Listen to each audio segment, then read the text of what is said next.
Spoiler, toutes les IA que je vais te présenter dans cette vidéo sont gratuites. La première IA, elle s'appelle Flow. C'est une IA qui est écrite aussi vite que je pense. Elle est géniale, je l'utilise tous les jours et je l'adore. Je vais te montrer comment ça marche rapidement. J'ai juste à appuyer sur un simple bouton et là, pendant que je parle normalement, sans rien faire de plus, elle va écrire ce que je dis. C'est hyper pratique. J'ai juste à parler et elle va écrire le texte. En gros, à chaque fois, tu as plein de messages, tu as plein d'emails, tu as plein de trucs, tu dois écrire du texte et ça prend un temps fou et c'est chiant. Le fautif, c'est lui, c'est le clavier. En fait, c'est le fait qu'on tape très lentement au clavier.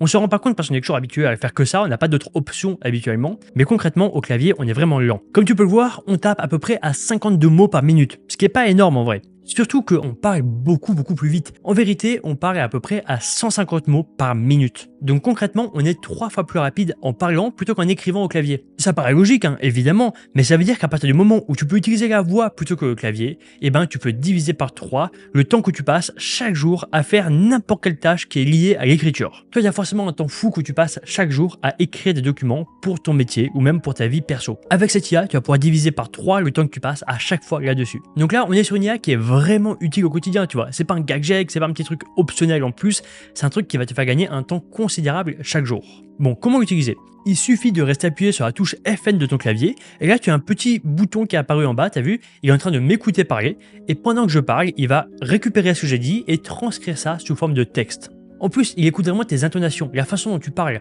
Par exemple, si tu poses une question, il va mettre un point d'interrogation. Si tu es affirmatif et directif, il mettra un point d'exclamation. Pour réinstaller, c'est super simple, tu vas simplement sur le site flowvoice.ai, évidemment lien en description comme d'habitude, et tu peux le télécharger en 2 secondes, c'est gratuit.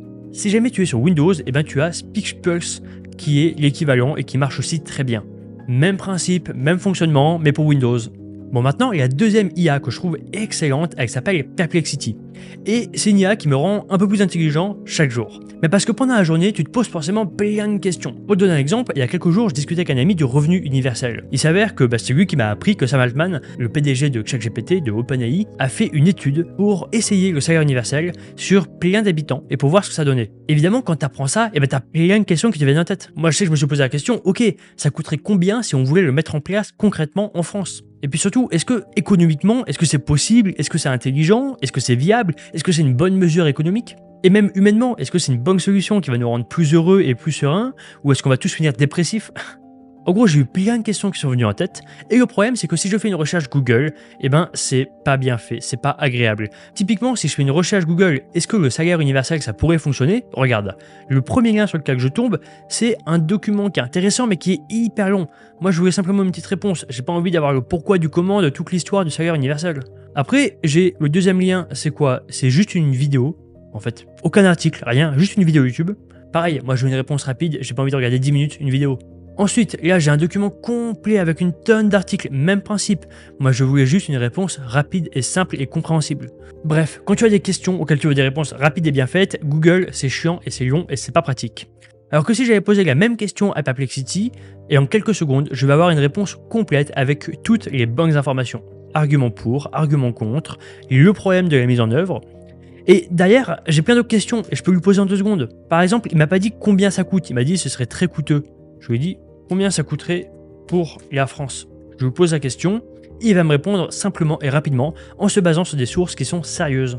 Bon ben là, en l'occurrence, ça coûterait entre 300 et 500 milliards d'euros par an, c'est énorme. Seulement pour entre 500 et 1000 euros, ce qui est pas beaucoup quand même.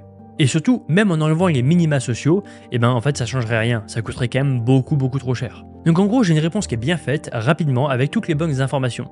Je l'utilise tout le temps dès que je veux poser une question, dès que j'ai des choses qui me viennent en tête, dès que je veux des réponses rapides et bien faites, et ben je demande à Perplexity. En plus, c'est beaucoup plus fiable que les autres IA comme ChatGPT, parce que là, il se base pas sur des connaissances d'un modèle précis, il utilise les meilleurs articles sur internet. Les sources sont nombreuses et elles sont sérieuses, tu vois, elles sont fiables. Pour l'installer, c'est super simple, tu vas juste sur perplexity.ai et tu peux l'utiliser sans même créer ton compte. Et tu as aussi l'application sur téléphone qui est géniale, je te la conseille.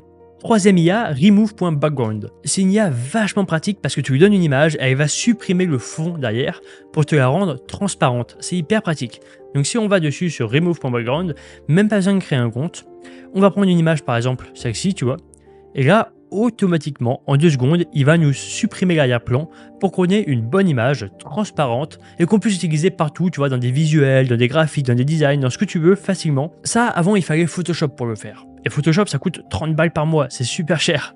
Et là, c'est gratuit, c'est tout simple, ça demande aucune compétence technique. Si jamais aussi, il y a une autre IA qui est géniale, elle s'appelle Online Video Cutter et elle permet de supprimer les filigranes sur des vidéos aussi. Sur une image, c'est facile, mais sur une vidéo, c'est souvent plus complexe. Enfin, dernière IA, c'est ChatGPT. Alors évidemment que tu connais déjà ChatGPT, évidemment que tu sais comment l'utiliser, mais je te parie que tu ne connais pas encore les meilleurs prompts qui t'apporteront les meilleurs résultats possibles. C'est pour ça que je viens de te faire une vidéo complète avec les 3 meilleurs prompts que j'aurais adoré connaître plus tôt. Tu vas pouvoir les récupérer, les copier-coller en un clic et les utiliser dès aujourd'hui. Bref, c'est la vidéo qui est juste ici, tu peux cliquer dessus pour la regarder. Sur ce, j'espère que c'était une bonne vidéo et je te dis à bientôt pour la prochaine.